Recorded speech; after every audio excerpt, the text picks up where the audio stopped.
Hey food nerds, I'm Julianne the Gastro Nerd, and this is Pimp Your Kitchen, where I teach you some food nerd secrets to really pimp your everyday meals so they just get more awesome. Today, I want to teach you how to make just a really good roasted chicken stock. It's really easy to make. It's actually more efficient if you're going to be using any chicken, so you'll just be using the bones. And once you learn how to make it, you're never going to be able to go back to your canned chicken stock. And you can also freeze it and keep it for whenever you need it. To get started, for my brown chicken stock, you're gonna need a chicken. Then you're gonna need some what we call mirepoix in French, which is sort of the base for so many flavors for different soups and sauces.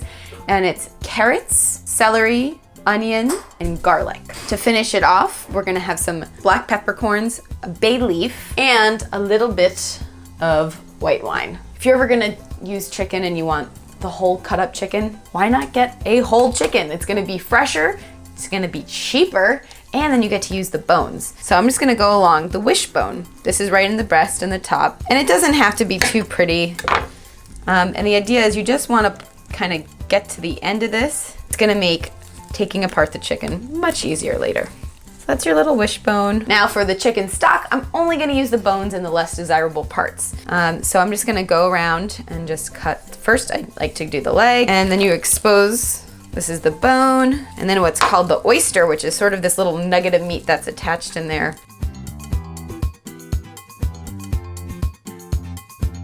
And I'm gonna go through the back. This is gonna be great for my stock. For the rest of the chicken, first make your slit down. What you're gonna feel right here is there's a breastbone plate that separates the two breasts. And you're just gonna go along that. And there we have a bone chicken. And there's a little bit of blood and impurities. So rather than get that into my soup, I'm just gonna give it a good rinse. So I'm making sure that my bones are nice and dry. So I have a little pot over here. You don't really need to put too much oil because you don't want a fatty stock, so you're gonna be skimming it later, but just a little bit to help it brown. Throw this chicken in there.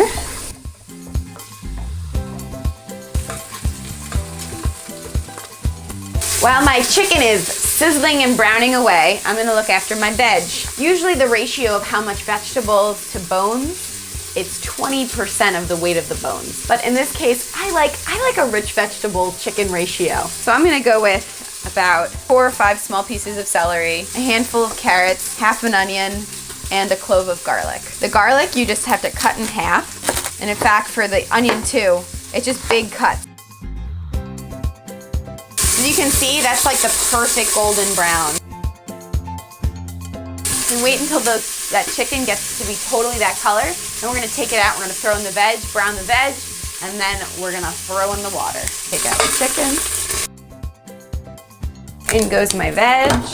I turned down the heat a little bit, but it's still pretty high. The idea is to get a little bit of color, that color is flavor.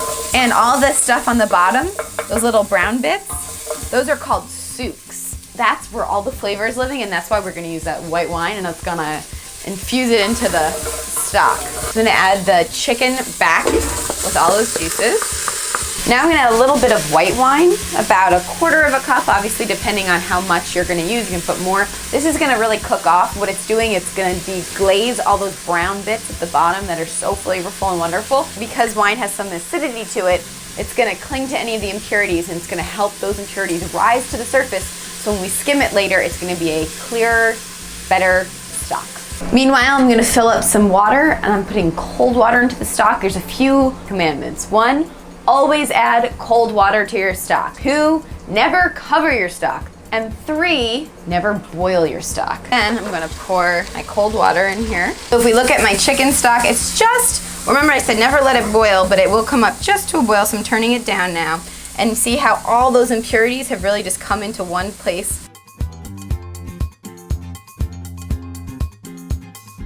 Now that I've skimmed most of the impurities, I'm gonna add my bay leaf and peppercorns, a little pinch of salt in there.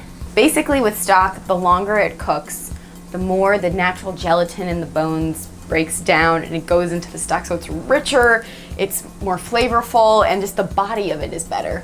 So ideally, if you could let this go for like 4 to 6 hours. That's great. Realistically, we don't always have that much time, so at least 2 hours would be really great for a fabulous stock. My chicken stock's done. It's been going now for about 3 hours. Really taken on, the vegetables have totally broken down. And I'm gonna just pour this out. Look at that color. Oh, it's gorgeous. This is a delicious chicken broth. You can add a little, it's not salty, it's not seasoned, so if we're gonna make a chicken soup, we're gonna continue to add some more salt to this and different flavors. You can finish this with some fresh thyme, with dill, with parsley. You can get creative here, sage, depending on what you're gonna be using it for later. This is nice and hot now. It's gonna cool down, and then you can put it away in your fridge. You can freeze it and pop it and use it whenever you need it. And I guarantee this is so much better. And you also know all the ingredients. Oftentimes with chicken stock, especially like bouillon cubes, there could be MSG in there. You have no idea. This is the real deal. And once you learn how to master this, it really takes no time at all. There you have it, my homemade roasted chicken stock. And once you master it, you know you're gonna be a pro. And it's gonna pimp any meal that you add it to. Thanks for watching The Gastro Nerd. I'm Julianne Fader. Subscribe to my YouTube channel by clicking this button somewhere over here, and stay tuned for more delicious nerdiness to come.